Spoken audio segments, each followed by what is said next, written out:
Good afternoon, and welcome to the Live United panel, Together We Can Support Our Youth.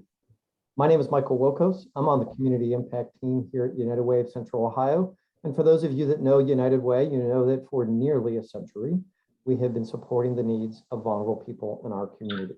For United Way of Central Ohio, that means supporting basic needs, addressing things like hunger and homelessness and people who are experiencing an emergency crisis. And it also includes student success, making sure kids are ready for kindergarten and making sure that youth in our community have all the supports they need to successfully complete their high school education. Today, we have the wonderful opportunity to be joined by 4 wonderful panelists who every day are working to support youth in our community. We are joined by President and CEO Elizabeth Martinez. We are also joined by Doug Wolf of the Boys and Girls Clubs. Elizabeth Martinez with Big Brothers Big Sisters, Doug Wolf of Boys and Girls Clubs of Ohio, Danella Hicks with All That, Teens Hopeful for Tomorrow, and of course, Dwayne Casares with Directions for Youth and Families. Dwayne has been a longtime member of the United Way Board of Trustees, and Elizabeth is just recently joined the United Way Board of Trustees. And we are delighted to have them both as leaders in our community, both within their respective organizations, but also providing their guidance and knowledge to the United Way of Central Ohio Board. We all know that the last 2.5 years have been a very difficult time for youth in Central Ohio. The stressors of COVID, social unrest, virtual learning, closed rec centers, closed schools. It has been a very difficult time for families, for communities, and for nonprofits, including the staff who have to be motivated and come into these organizations every day to work with youth who are struggling. But for too many youth in Central Ohio, that struggle has always been present. But the last 2 We're going to have a conversation over the next hour, and we do want you to use the chat function so you can submit your own questions. I'm going to let each of our 4 panelists introduce themselves here in a moment to explain and share with us who they are, a little bit about the organization that they lead, why they got interested in the work, and what the priorities are for that organization. We're going to have a very organic and robust conversation. And in order, let's start with you, Elizabeth, then Doug, Danella, and we'll end with Dwayne on the introductions. So take it away, Elizabeth. Yeah. Well, good afternoon, everyone. I'm excited. Thank you again, Michael, for the introduction. I'm excited to be here amongst colleagues who are doing extremely important work in our community, and I really appreciate United Way's direction and anchoring us in what I believe to be one of the most important community conversations, and that's the conversation about our young people. I have had the privilege of being in the youth development space my entire career. I joined Big Brothers Big Sisters 19 years ago and have been leading the organization since 2016. Really unique thing to share about our organization. We're obviously part of a national movement of mentoring. Big Brothers Big Sisters has over 200, excuse me, 36 affiliates across the nation. And believe it or not, our Columbus affiliate here is very unique in our Big Brothers Big Sisters network. We show up in the youth development space in 3 core ways: one-to-one mentoring experiences. We own and operate a camp in the Hocking Hills, and we also believe that the work of mentoring happens beyond the one-to-one experience. So this opportunity for us to be able to serve as a partner and capacity builder to other mentoring organizations is really important and central to our work. I think across all of the dimensions of those 3 pillars that I highlighted, our organization is really committed to continuing to leverage relationships as a core vehicle to be able to deliver content to young people in the spaces that help advance academic performance, lot of emphasis and focus on social emotional supports and really being able to create some opportunity structures for young people as we work to help them build social capital in the community and beyond. And so excited for the conversation today. A lot of important work happening in our community, and I thank you for the opportunity. I, like Elizabeth, would like to share my gratitude to United Way and Michael for hosting this important conversation. I'm Doug Wolf, CEO of Boys and Girls Clubs of Central Ohio. I've been in this seat. I took the seat a couple weeks before the launch of the pandemic in 2020, but have been with the organization since 2016, serving young people for about 17 years of my career at this point. And our model at Boys and Girls Clubs is really facility-based with paid professional staff. We operate 7 clubs, 5 here in Columbus proper, 1 in Marion and 1 in Newark, serving about 4,000 kids a year. But to Elizabeth's point, the core of what we do is build relationships, trusted, meaningful relationships with peers and adults. And in fact, we think about our priorities, and I've reestablished the priorities of the organization. We provide youth development programming, is what our business is, but that's our 3rd priority. Our 2nd is our places, and that's where we come together as people and deliver our programs and build relationships.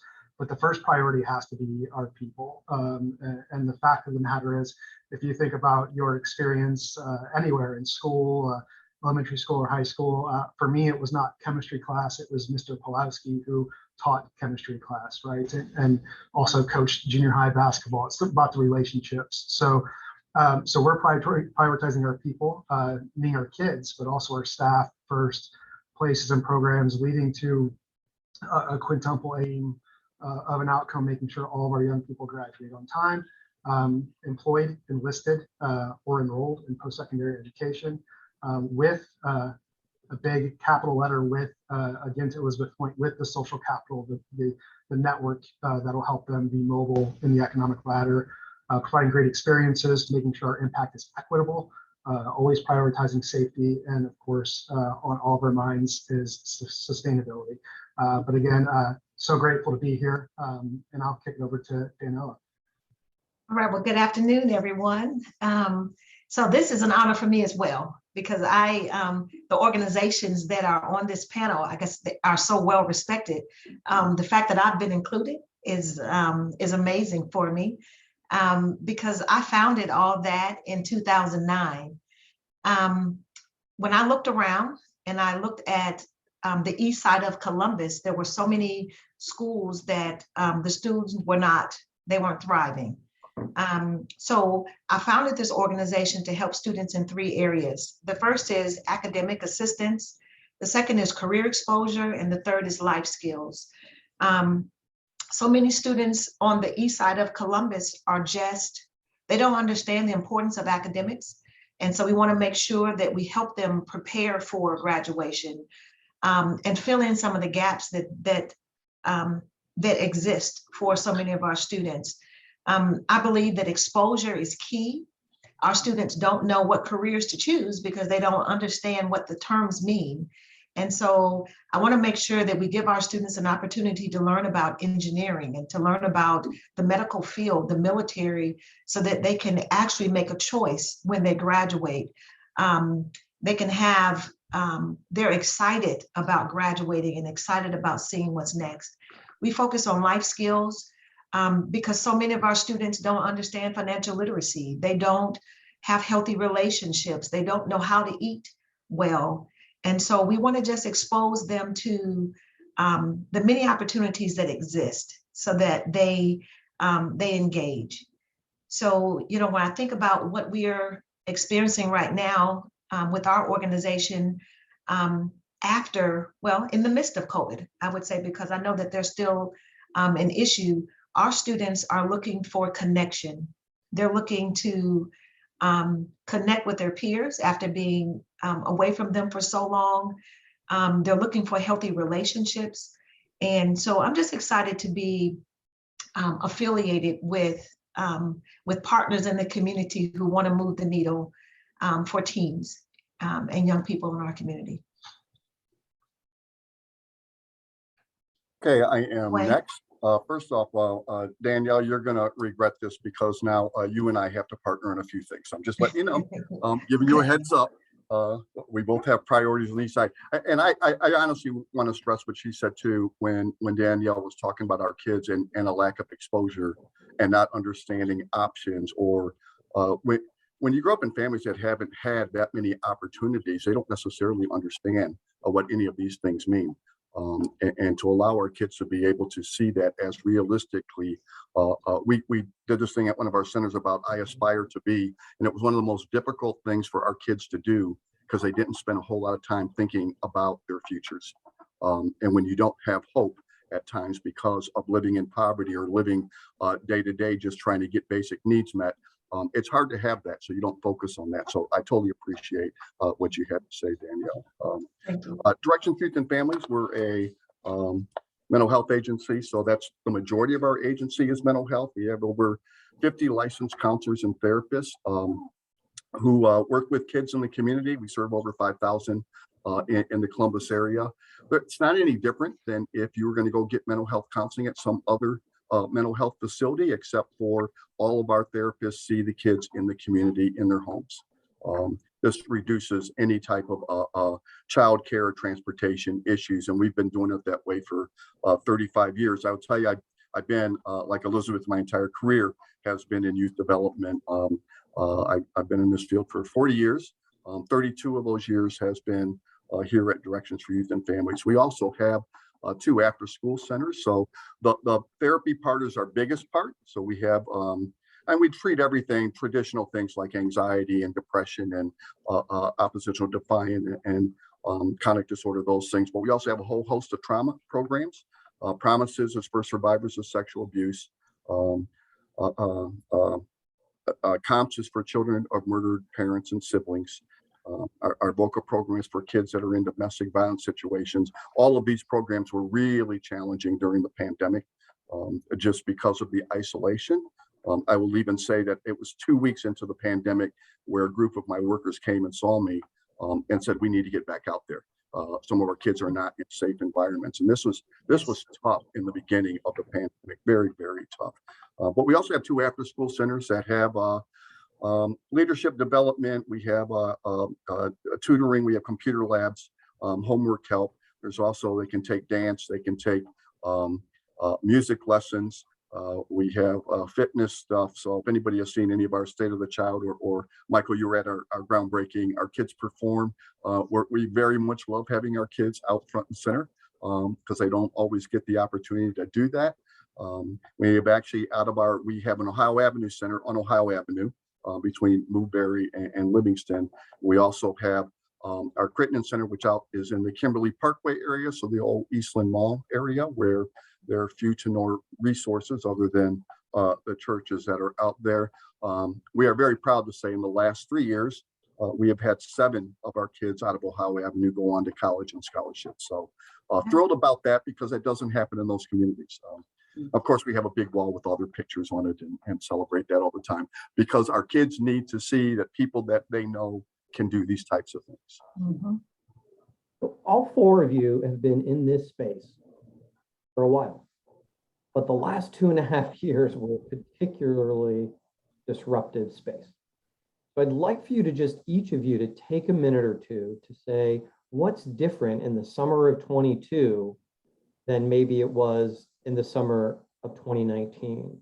Sure, educational resources and having hopefulness and opportunity, those things have always been with us, but what's changed? We've already received a question from someone in the audience that says, how does the pervasive gun violence that many kids have experienced impact their ability to hope? That's one angle, but I know there are lots of other angles. So maybe each of you could take a different aspect of what's different about summer 22 than even 3 years ago for the people you serve. I can jump in quickly, Michael, thanks. I think one of the obvious from a systemic issue is the availability to, or the access to resources has always been, let's say, fragmented. And I don't know that that's a new issue, but certainly exacerbated by the pandemic. So you think about not only the timeliness of intervention, but the dose and the appropriate dose based on the young person. I know we've had some conversations amongst our peers, and Elizabeth was on one of these calls around collaborative efforts to not only fill the gaps, but also think through where are we overlapping in our efforts to stretch our investment, which I'll of course touch on later. But one thing academics, certainly social-emotional learning, behavioral health and mental health, we worry about youth suicide, but I keep coming back to two things really. One is the relationships. We opened in June of 2020 and been operating in person since the start of the pandemic, but in smaller numbers, and we're starting to experience pre-COVID numbers at this point. But the virtual options are important enhancements to programming, but they just can't replicate the relationship building that you get in person. I suspect Elizabeth's probably experiencing this in her work, right? It's really the personal connection that you make when you're in the same space. So I think I see some of our kids maybe a little behind or re-experiencing how to build a relationship with each other and staff when in the same place. And along with that, you can't discount what a kid's primary job is, and their primary job is to play as kids. And we had a long period of time in which they couldn't get together and do those things. So the social skills that you develop during just unstructured playtime is also important. I think we're seeing some of that being expressed in what we would describe as behavioral issues, but I think there's just some delay in socializing around our young people that we're experiencing now. And then one last thing, and then that's compounded by adding extra layers of stress on our staff. And we can't, we got to think about our staff well-being, because that's who's delivering the service. So, an enhanced kind of development for our staff to be able to manage these more intensified issues, I'll say, I think is critical right now. I'd like to jump in and say that what we find different now is that our kids have been using technology more over the past couple of years, and so getting them to let go has been difficult for us. So our kids now live in a TikTok world, and so to get them to if they're on the computer, we have to spend a lot more time just to make sure that they haven't wandered off to another website, and that they're actually focusing on their work. Social skills are definitely lacking. Because there's so many TikTok videos and things out there that they're looking for likes. Our students are also looking for likes in a variety of inappropriate ways. And so that's been a challenge for us to bring them back to say, we need you to kind of come back to reality. So the social emotional piece is huge for us. When I think about our students, you said it's important for young people to play. We do a lot of activities so that our kids learn how to play, just to bond, to run outside, which they couldn't do during COVID. So that's been important for us. But thinking about the future is huge, because our students didn't think that they'd ever have to get a job. They thought they'd be at home. And so getting them to see that you've got to re-engage and you still need to start thinking about tomorrow is a challenge for us as well. If I can just jump off of that, I like what you talked about there when you were talking about our kids wanting likes because of social media. This whole need for validation really kind of changed. And particularly since for 2 years, people were kind of in isolation, you weren't going to get the natural validation that you do normally on a day-to-day basis just by interacting with people, because it's a little bit different when you're doing it over social media. There can be healthy parts of that, and there's an awful lot of very unhealthy parts of seeking validation through that. And I think that manifests itself into many other behavioral problems that all of us are challenged by. To get kids back out just to being kids and interacting with each other. That's been great. That's really great to see. But it's still a struggle, I think, in many respects, just because of what happened during that isolation. As I mentioned before, one of the things that our staff said, we needed to get out there. We need to get out there quickly. So there was some damage in some households that were enduring during this time because of that isolation. Not to mention what we have found in our education program. So many of our kids have really fallen so far behind, even in school, and that's hard. And that's I play in the golf league, and about half the league are school teachers. They talked about how they've had more people fail in the last 2 years than they ever have in their career. They're also shocked about the behavior of kids this past year, and how it has been normalized to use foul language all the time. Exactly. Well, for 2 years, they've been doing this on social media with each other without a lot of restriction or guidance. So these are new things that just weren't there beforehand, that we can't overreact to and that we have to work with. Yeah, I think just to build upon, I'm in agreement with all my colleagues here in terms of the issues that existed pre-pandemic, right? Before we've kind of been all in this space here, but we know that a majority of them have been exacerbated by the pandemic for certain, right? Dwayne specifically talked about the gaps. We walked into the summer of 2019 with a deep understanding of summer learning loss challenges. That slide, it's happening for a lot of young people. And to your point about some of the academic challenges, that gap has just widened. Yes. And our ability to figure out how do we wrap our arms around our young people has been incredibly critical. I think what we're seeing that both, Danella, Doug, and Dwayne have talked about in terms of manifestation of behavior is really, kids trying to navigate through this experience that has been incredibly challenging for them.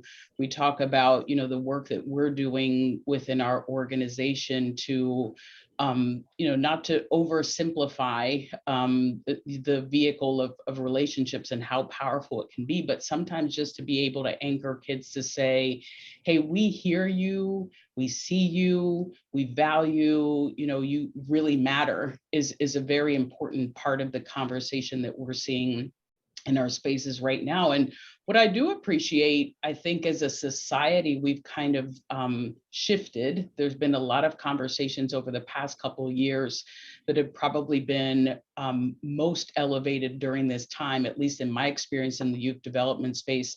I don't know that there was ever a significant time where we were really normalizing conversations around mental well-being. We're doing that in adult spaces. And so that trickle effect, I think, has been really empowering for young people. They can, we're encouraging more of the vulnerability discussion and being able to help kids unpack or de-armor. I think that that's just a really important part of this conversation as we think about solutions for young people. And then, this notion of deconstructing shame by creating these constructs where you are supported, you are part of a network, you are part of the community, and that kids feel that they belong. A lot of times I believe that children will ask for attention and love in the most unkind ways. But at the end of the day, this is really about us showing up for young people. And, I'll end on also saying that we play such a critical role as community partners in this space in helping to change and rewrite narratives for young people as well, right? We can talk about the issues all day long. We can, underscore strike one, strike two, strike three, but these kids are also equally talented and gifted and remarkable in so many ways. And so as we talk about the challenges, I think it's also important to lift up the power and promise of our young people.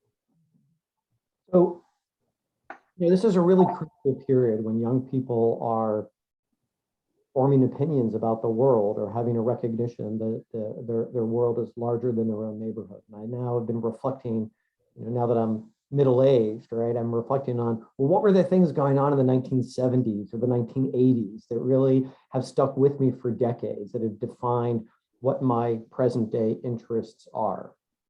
So when you go into your centers and you're just overhearing conversations of youth talking to each other, what do you hear them talking about, right? I mean, everything from racial justice and George Floyd to Roe versus Wade to politics to community violence to racial justice. What are the things that you hear them talking to each other about that you believe might really developmentally stick with them for decades, positive or negative?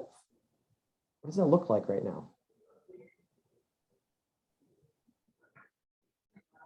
I can speak to that just because of something that we just did this past week. So we certainly know after the George Floyd murder, it brought to light, not that it was anything new, but it finally brought attention to just a problem we have not only with racism in this country, but even how some laws and some people act in the matter of addressing communities of color, and that this needed to change. So that's tough. I mean, it's really hard because you're really going to then have to start changing some values and beliefs within certain communities that they actually held onto for safety, like that you can't trust people or not to do certain things. And whether you agree with that or not, it doesn't matter. It's a truth within certain communities. You know, when you were talking before, Michael, we were talking about the violence. You have to understand, a lot of us may be taken back by violence. A lot of kids have grown up with it the entire time, and even shootings. So they aren't as impacted as what we may all be, because they have to normalize it in order for them to sustain or continue to move forward. So we had an opportunity to participate in the community immersion program, which is a program put together to talk to or be a part of the training process for all new recruits to the Columbus Police Department. I would tell you, as an agency, we were hesitant. I mean, this is going into a place where we're respectful of our clients and where they're at, and what their impact is by interacting with law enforcement, right, wrong, good, or bad. It's just a truth. Nothing we can do about that. Many of us that came into this field come into this field because we came from certain communities that also had the same mindset. So we are very hesitant, talked about it as a staff. We weren't even 100% as a staff agreeing that we should participate in this. I'll be truthful about that. But I really thought in the end, we needed to be a part of the solution. We can't continue to keep complaining about it, at least not try to do something about it. So based on that, we decided to participate. There's many things we had to do. So we're inviting a recruiting class of 12 people into our agency to interact with our kids at a center. So we certainly had to inform all the kids about it. We certainly needed to inform all of their parents, so the kids didn't come home and find out, oh, what do you mean the police were there? They didn't tell us they were bringing them. And we needed to really just structure things around that so it could be a learning opportunity. So not only did they just hang out with our kids and have lunch with them and go to some of the, like one of the police officers went to the dance class. It's all the classes that we have. They had to choose one. We then did a trauma simulation for the Columbus Police Department. We wanted them to, and the trauma simulations, it is an experiential, we call it In My Shoes. It is really to get people understand just what trauma is. And all of these are real life cases. Most of it is done in silence. And you walk through a process. In the end, you could tell that many of the police officers were pretty moved by it. It's tough doing this because we're always worried about whether we're going to trigger people. But the truth of the matter is, you're going to relate to things that you can relate to. We've all experienced things in our lifetime. And we hope that this made it a more humanistic thing for these police officers to interact with the kids. I would tell you, there's one officer who I thought was the most resistant in the beginning. He wouldn't make eye contact with me. He was really hard. I purposely made sure I learned his name and tried to engage him. He was still very distant. By the end of the day, when he went to leave, one of our young ladies, and everyone we serve at our center, our people of color, went up and hugged him. Another one went up and high-fived him. And when we were processing the whole thing about the trauma simulation, he didn't say anything. He was very quiet. He said one thing. They said, what word comes to mind that you think would be helpful in dealing with people with trauma? And he said compassion. We have to get there. We have to get there where people see people as humans. So. Yeah, Dwayne, that's a great point. And you got me to the space of bringing folks together again, right? And exposure to different folks and having that dialogue. And we're on the back end of we just finished a campaign, so we're in strategic planning mode. And we ask our teams and we use a trauma-informed tool from PACS Human Services Tools called the Shared Vision. We just ask our teams, what do you want to do more of and less of, feel more of and less of, hear more of and less of, and feel more of and less of. So to get to your initial question, and I'll get back to my comment, Michael, is that I think we're hearing it all. We're hearing questions about the pandemic, about social justice, about systemic racism, all these. I don't even know that they're not new issues. But what we're hearing, and Elizabeth made the point too about our young people being not your language of mine, but they're valuable assets. One thing we heard from young people is we want to use our voice and we want to showcase our talents, right? And that phrase has stuck with me, showcase our talents, because they have them. We just need to give them the opportunity and position them to do that. But in a more weedy sense, I guess, what our teams have asked for is they want more and different people in our spaces, so they would be exposed to different viewpoints. They want structure, but they also want choice, and we can do that for them, right? We can create structure and give them choice, and then much of it is around general well-being. So that what do the spaces look like? What are the sounds we hear? Is there ambient music? What's the food like? And then very explicitly, we've heard LGBTQ supports for teens specifically. So I think we have to think about how are we best serving some of our more marginalized populations in that sense as well, and ask our kids. But we can't just ask. As adults, we have to be willing to listen and act on what we heard. If we're not going to listen and act, then we shouldn't be having the conversation to start. Yeah, just to build upon that point, I think there have been a couple of circumstances where we've had an opportunity to host listening sessions with young people, and that thematically that conversation comes up around we want to be part of the solution. We have ideas, and a lot of times it's creating forums and spaces for youth voice to be included in the solution. I had the opportunity to hear a former little sister speak about her experience during this time, and she's really stepped into kind of her youth advocacy posture. And one of the things she says is, we just need adults to get out of our way. She was very clear on her position, how to get to the right solution. But I think to Danella's point earlier, kids have more access to information today than we probably have ever seen.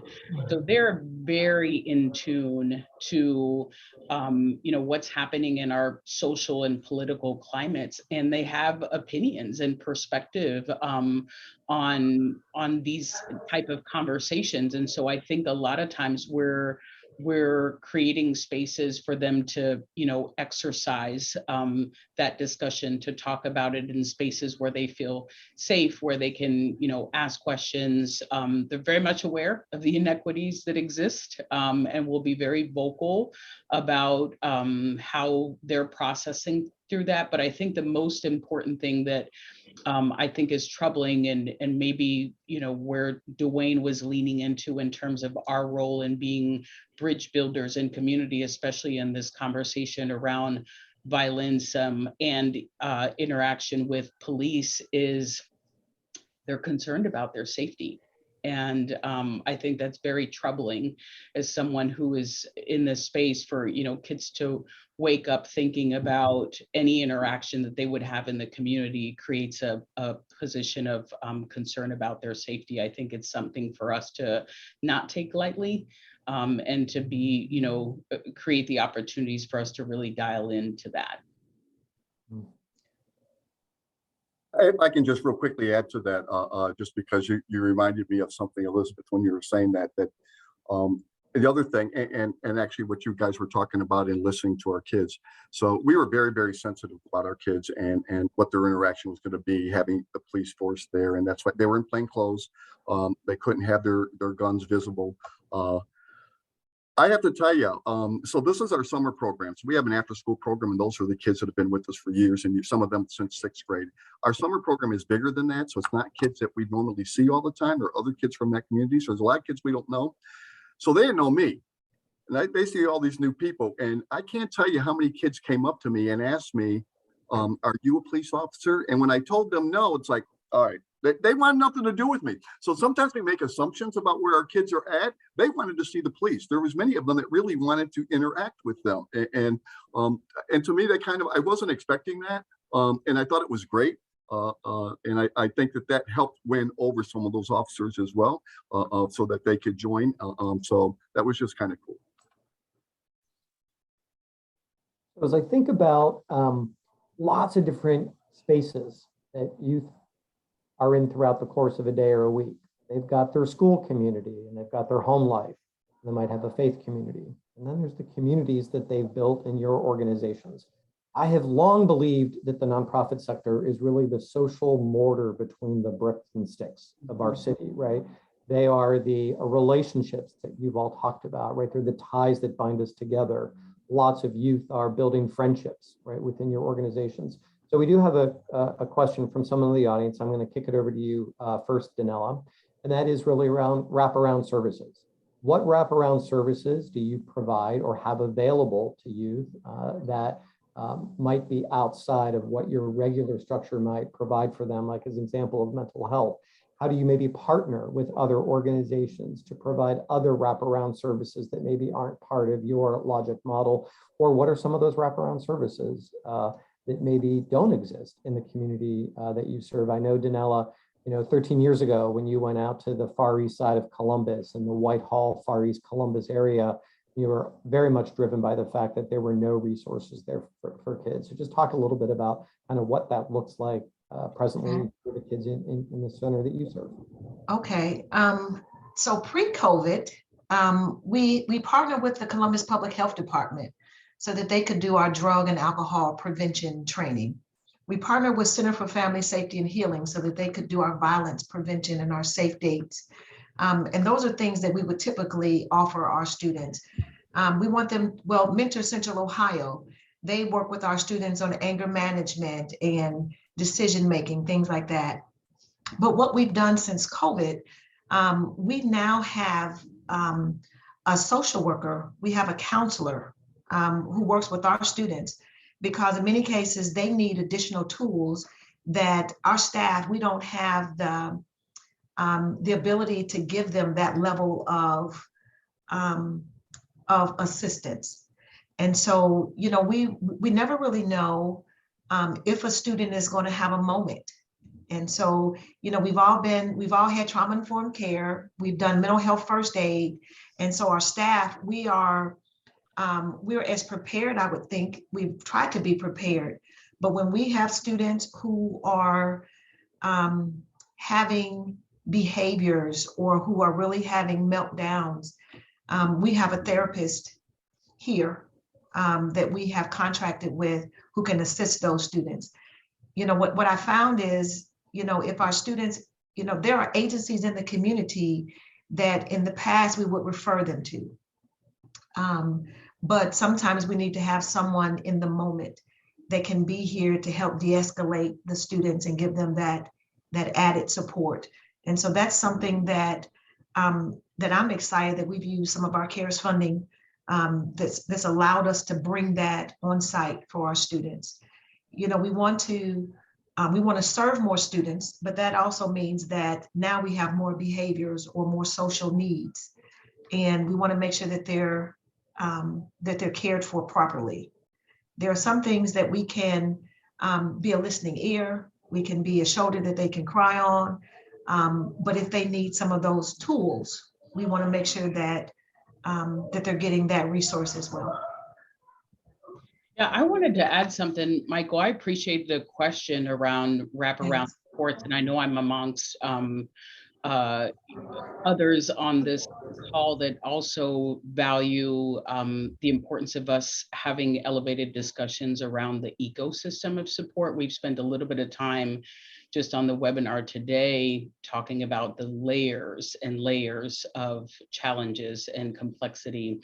And I believe what's true as we think about solutions and the path forward is that no singular organization can address every need that young people has in this community. And so I do appreciate that we're all being very conscientious about not only having respect for the ecosystem, but recognizing our role in facilitating these connections that really puts young people and their families at the center of the conversation. I think for us as an organization, it's really important to underscore that we know relationships are king, but relationships alone are not going to get kids to where they need to be. And so being conscientious about that, how do we fill those gaps? How do we, recognize from an approach that is very customized, because every young person's experience looks different. Every familial experience is different. Being able to assess, spend time in partnership with families to identify, what are the needs, what are the gaps, including them in the conversation, and then being thoughtful about making sure that we're partnering with others that help fill gaps that are not organic to the work that we do. If I can say, if a kid's going through a traumatic experience and they meet a stranger that they may or may not trust, then the healing process will take a very long time, because they need to first bond before they can release and then delve into what's really going on. And so that's the having those relationships and those partners has been helpful for us, so that in the event there is trauma, we're not starting from scratch. We're just taking what we have, and the experts are already available to give that assistance. Yeah, so we're a little bit fortunate because we have our after school and summer program, and I would tell you a lot of our staff there are actually licensed therapists, but that's not their job. Their job is to do the after school and summer programming. And then if significant issues come up, they can always refer right to our counseling programs. And when we went into the far east side, the Kimberly Parkway area, so the Eastland Mall area, we realized outside of the churches, there was really little to no services out there. And we couldn't just open an after school and summer program to help that community heal. We really, to restore this community, we needed a lot more, many other partners of people we don't even deal with, in order to help this community move forward. I realized early on, we can't do that. I mean, I can't do that. I don't have the capacity to do that. And those aren't, I'm gonna stay in my wheelhouse. So it's kind of funny, Elizabeth Martinez was one of the first people I approached. So we can do therapy, and we have after school and summer programs, but she has ongoing mentors that last longer than our 6 months of therapy. So I needed to broaden that. I needed to strengthen this. I needed some forces within the community that can support what we're doing and take it to the next level when we need it, or when we have to pull out. So we went to work. We now have 23 nonprofit partners who are joining us to be a part of the new Crittenden Center out there, that I will be tapping into all of them in the next year, because we just broke ground. So now we have to figure out how we're going to make all of this work with the 23, because their expertise in many other areas are areas that I don't need to touch. And I love the thing of Elizabeth, what you were talking about too, of starting with our kids and looking at that. I think about the same thing as community. We started all of this by taking moms from the Kimberly Parkway community to Ohio Avenue so they could dream, so they could be a part of structuring the program. We have to quit going into communities and throwing programs and then wondering why people don't use them. They need to be invited to be a part of us and work with us. And one of the things that they had talked about was long-term mentorship. Elizabeth, that's why I came to talk to you, because this is where we started. And we have to keep listening to them, because it is their community. It is their restoration. And this is an issue I want to point out of social justice. We should not have kids and families and communities without the resources they need to thrive. And when we have that, there is nothing just about that. And the only way we're going to get there is in cooperation and in union with each other.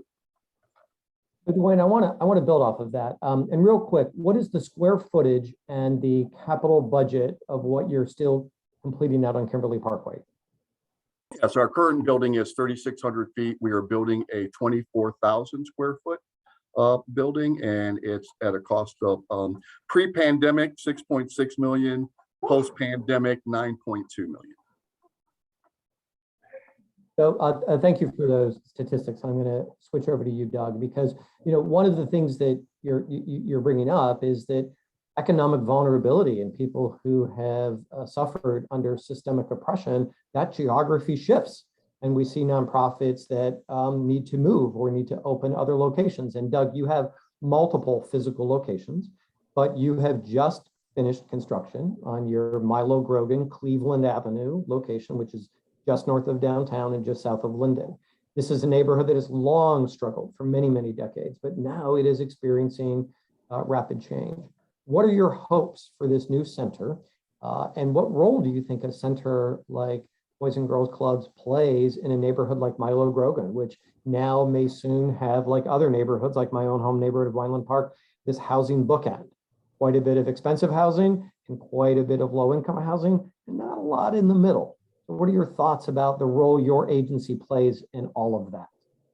Yeah, well, to start, I would say, like all of us, we have particular missions and plans, but we're advocates for all kids, no matter where they are and who they are. So I think that's one. But yeah, the back end, our Dwayne, our building is just shy of 25,000 square feet, came in about 9 million. In Milo, we have the 5 sites in Columbus, but only 2 are owned facilities here, Milo and our J. Ashburn Jr. facility on the Hilltop. 2 more are school-based sites, and the 5th is we occupy the entire top floor of the Reed Avenue Center in our South Side Club. I'll say, Michael, I think over the 74 years that we've been around as Boys and Girls Clubs of what was Columbus, now Central Ohio, there's been a transition from being part of the neighborhood to being in the neighborhood. And we're trying to bend that back to be more intimately woven into the fabric of the neighborhood, both for youth services, but also our facilities. Think about our physical spaces and our operating model. We're open 3 to 7 after school during the school year. That's 20 hours a week. We have these facilities that create great opportunities to bring the neighborhoods together around spaces that are focused on our young people. When we did the grand opening for this building, the grand opening, June 10th, I think it was, I had the opportunity to meet an individual who was, he biked in from the Westville area. He was at the grand opening for the previous club that opened in 1965 and came back for this one. I met Frank, who was a member in 1969. Not only did I meet Frank, but I met his club director, who was the club director when Frank was a member in 1969. And we see generations of families. So, grandmothers, daughters, and granddaughters coming through, and it's not just a building. There are, there's hopes and dreams and laughs and smiles that are soaked into the bricks and mortar of these places. And I think what we really want to say is, in an operational sense, we need to establish places that do provide some mobility as we're thinking 20 and 10 years out, because we don't want to be vacating spaces, right? So being thoughtful about what do the demographic shifts look like and moving in those directions and maybe getting out ahead a little bit. At the same time, we want to say loud and clear, like, we value the legacy of this community and we're here to honor that. And our hope is that those 3 generations that came through this club, that there's 3 more that come through, and we're hell-bent on helping support the community in any way we can to make sure that we're successful in serving kids because the neighborhood is stabilized. And we'll serve all of our kids, but Milo specifically, there's a lot of history here. in Milo, and I think we're losing to some degree, outside of maybe hospitals and universities, true anchor institutions at a neighborhood level, and Boys and Girls Clubs is just that in some respect. I was reminded by this recently I was at Gladden Community House, and we were talking about their senior program, and the staff member there said, "Oh yeah, she's 93 or 96 years old, and she's been coming to Gladden Community House ever since she was a little kid in the neighborhood, and now her great grandchild is in the daycare at Gladden Community Center." So there was this 1 century long consistency, and that was while Gladden Community House may have changed their business model and may have changed buildings, but they were that consistent mortar between the bricks and sticks. Yeah. And one last point, and then I promise I'll quiet down. So short on time here, but I think as we think about growth opportunities too, all of our organizations provide some stability. So even if there is mobility within families, my hope is that they'll still have a big somewhere. They'll still have a social worker somewhere. There'll still be a club somewhere that provides even that level of consistency as families become more mobile. Now we want them to be able to age and grow in place, but at the same time, even just natural mobility. Mom got a new job and moves to the west side. Well, now you could be a club member there, and we provide some consistency for young people longitudinally that way as well. So we have about a little less than 8 minutes left. I'm going to ask Daniela a question about her area of town, and then I do want each of you to be mindful of the last question, which is kind of what are you most hopeful about our community and its ability to serve youth, and some recommendations of both a short-term and long-term solution you would like to see deployed in Columbus. But first, I'm going to go to you, Danella, and that is, it was 13 years ago, and you went to that side of Columbus because you were driven by your moral compass, you were driven by the need, and you were driven by the fact that there was no one providing services. In those 13 years, what is different and what is the same about the area that you are serving in Columbus? I know you, like others, serve youth from all around the city, but I know you have that East Side presence. So I'll say, let's see, what's different and what is the same? I think what's changing, what's improving is that our students are, they are doing better as far as the graduation rate. In 2009, we had a 55% graduation rate at Walnut Ridge High School. And so that rate is now in the 70s. Well, pre-COVID, it was in the 70s. And so I'm excited about that. I'm hopeful about, just now that we have purchased a facility, I'm hopeful that we're able to move the needle, that we will be seen as a stable place in the community where families can come if they need assistance.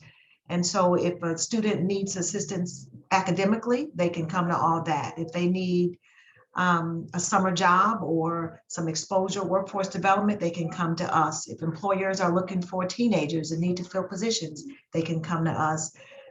So I'm excited about being here in this community, having a permanent facility, and building a bridge between the businesses, between the churches, between the schools, so that we can make a difference on the East Side. Well, all over Columbus, but East Side first. So what are we hopeful about, and what are our short-term and long-term recommendations? Who wants to kick us off? So I'll kick us off, Michael. I would say, hope is not a strategy, but for goodness sake, it's a great anchor, right? It's a good starting point for us in this conversation. Every time that I'm amongst colleagues and, very much aware of what's happening in this community, there's a lot of hope there. I think, hopeful about human will, and I want to lean into this from kind of just a collaborative leader space. I think I've been in this work, specifically Big Brothers Big Sisters, since 2003, and I'll probably recognize here by head nods the sentiment that might be shared on this call here.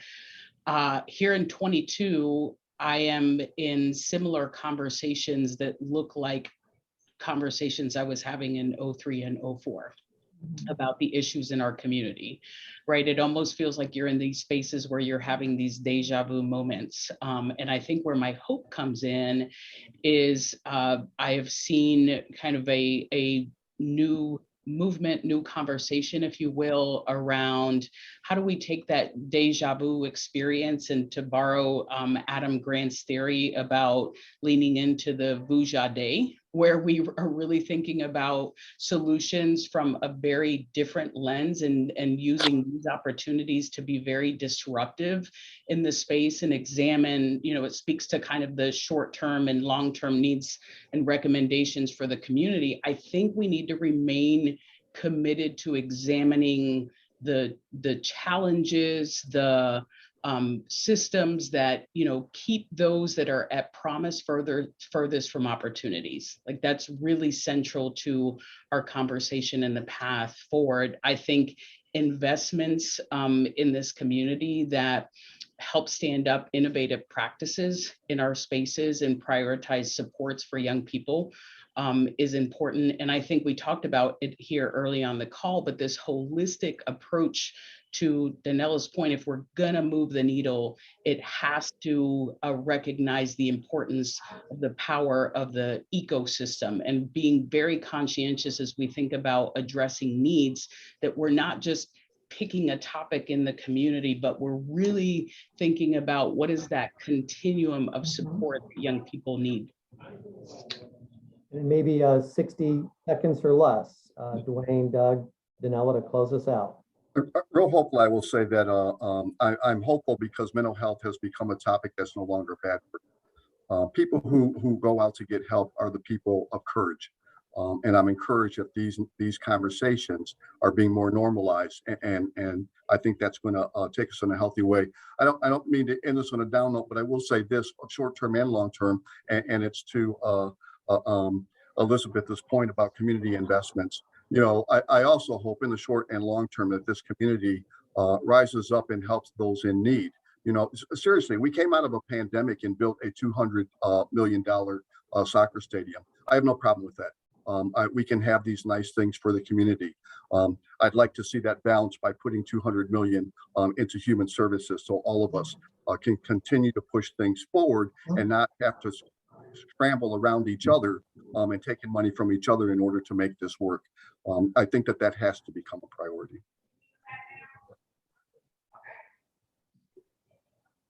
Doug,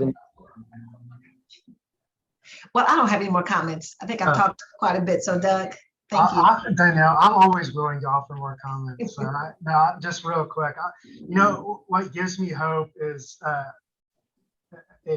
I have a great job, and I have the opportunity to at times grab my morning coffee and walk downstairs with the kids at breakfast and have conversation and hearing amongst all these challenges we discussed, the hope and that remains in our young people's voices is quite inspiring. That gives me hope.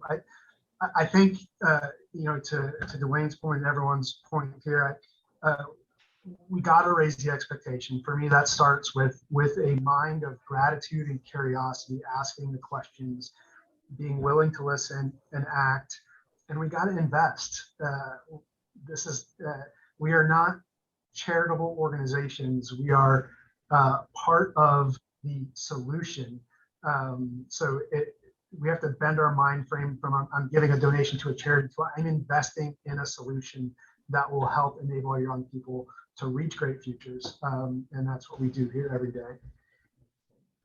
Well, as we close out our conversation, I want to again just thank each of you for spending your lunchtime with us to talk about your work and the needs of youth in our community. Again, a big thank you to Elizabeth Martinez, President and CEO of Big Brothers Big Sisters, Doug Wolf, CEO of Boys and Girls Clubs of Columbus, Dwayne Casares, CEO of Directions Children Families, and Danella Hicks, Executive Director of All That.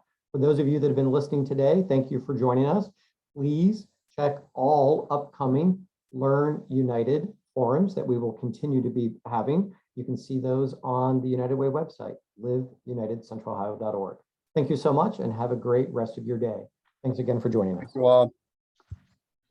Bye, friends. Yeah. Take care. Bye-bye.